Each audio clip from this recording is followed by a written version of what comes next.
on the tube journey. I was like, how much do you read? Do you read through your notes? Do you just kind of let it sit there in your consciousness? Do you read it as much as you can? Do you have a drink? Don't you have a drink? I remember my mum once said to me, I called her just before I was doing my second gig, and I went, so what are you doing? I'm like, oh, just grabbing a glass of wine, because I had that hour. And she went, don't make that a habit. Probably the worst advice I've ever received. I always have a glass of wine before I go on stage. But you can't even say anything. It's just that sense of kind of flight or like fight. And there's no opportunity to flight. You'll ruin your reputation if you leave a comedy gig before you even do it. So yeah, I tend to be quite insular before a gig. Even now, extremely nervous. Just wondering what's going to go wrong. If something's going to go wrong, what's going to go right?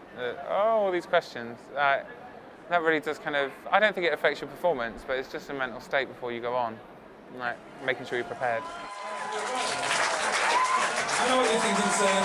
Who the fuck left Justin Bieber unattended with steroids?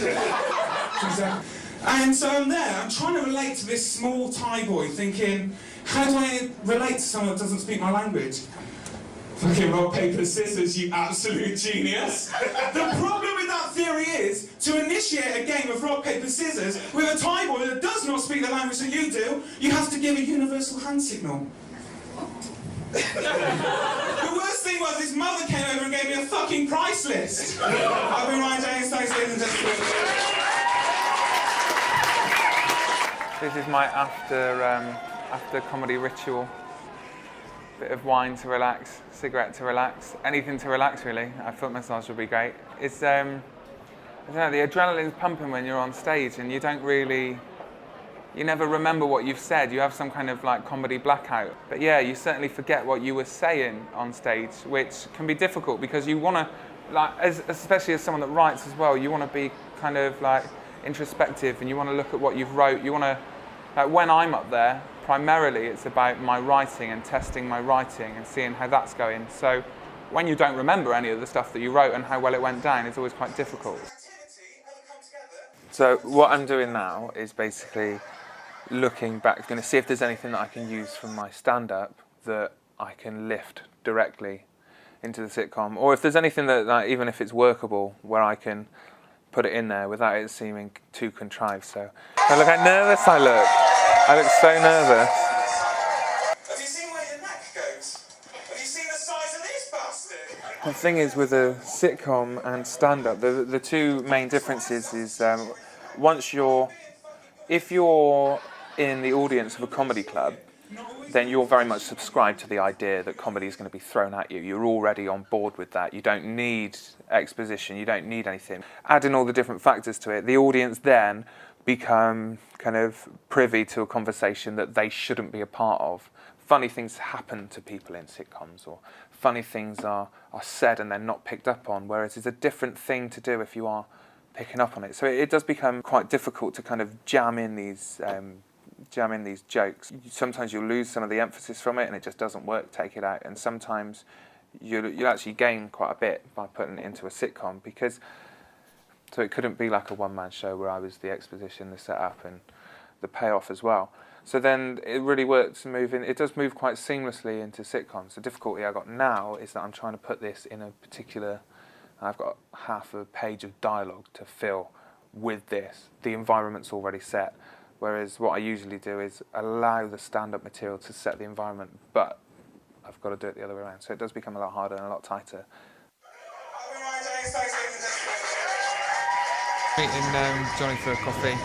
Just talk about the scripts that we've got and potential for pitching a television show to London Live. So we're looking at a few different ideas and kind of what to use as a platform to get our comedy out on. So Johnny's my writing partner and we'll just have a meeting. I think Ryan does have what it takes to be a successful writer. Yeah, difficult is getting into the industry. Yeah, I mean, 'cause it's not all talent, some of it's who you know, but it is a lot of talent. And then there's other people complaining they are talented. Some of it's luck, but you've got to just keep going at it. Freddie Mercury said it took him, I don't know what he said, 10 or 20 years, say 20 years sounds better. He said it took me 20 years to become an overnight success.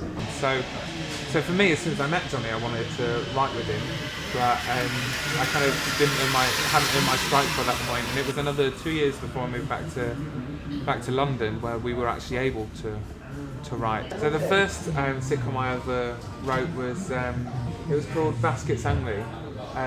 It was based on a supermarket. I thought it was quite funny. I quite enjoyed it. It's difficult for him without a male role model, but he keeps me sane. And you become quite precious about your work fairly quickly as well, because you spend a lot of time with it, developing these characters and situations, and you put a lot of yourself into it. And I was driving down into London one day, and I got a call from Johnny, who had called me to tell me he'd auditioned for a programme called Trolley. I'd written this supermarket comedy, and then to be told by Johnny, who said, like, wow, you're going to have to stand back from it, they're already making one, it's already got the green light. That was the first one I wrote, and then I changed it to becoming a contact centre, which is currently over at Sky. They want to give me more notes on it, so it's that kind of process where you're talking to the development people within comedy. They want different things from it. Once I decided to leave my job, handed in my notice, and already had my tickets for LA, on the last day that I was working, someone who I'd made redundant or that was coming to the end of their employment actually jumped from the third level of the building, and then jumped and sadly died. But yeah, I don't know, maybe you just feel some kind of responsibility for that, of being part of that process. Yeah, there was never anything that I wanted to get back into again, so the writing is light and it is fun. But I think from that I still see a social responsibility in everything that I do. Definitely affirmed in my mind that I didn't want to do anything too serious or be responsible for people's lives in that sense. Yeah, so this is a better job altogether. I mean, no one's dying whilst I'm in a coffee shop. Ticket number 2017, please go to counter number 5. I was going over to India for 4 to 5 weeks, December and January, because I want to start doing some films, more kind of comedy-based films. There's going to be one called Delhi Belly, which is basically about me running the gauntlet that is getting the shits in India. So there's quite a lot of room for comedy there, especially if I have to tell a little old lady that I have to leave because I'm going to shit myself in the immediate future. Hopefully there should be some comedy in that. Well, at the moment I've just started a production company called Every Cloud Productions. What we're looking to do is put a series of short films out, anything kind of under 8 minutes. Filmed something called Good Cop, Bad Cop last week, which hopefully should be quite funny. So if I can get a video, or hopefully 2 videos from that experience of being in India, then I can really add that diversity to the videos that I'm putting together, so that it's not just kind of constructed, scripted stuff, but I can show different elements of comedy writing. Every Cloud Productions now has a website, and it's gone live. And there's our first ever video online, on the line. It's for our creativity. My personal views, my personal gain will be being able to write stuff. Anything further from it would be a bonus. They cannot currently go with the sitcom because the Moving People sitcom, because they need a talent attached. Basically, yeah. So it's gone out to the next place now. So it goes out tomorrow, and we hope that they'll get back to us pretty quick.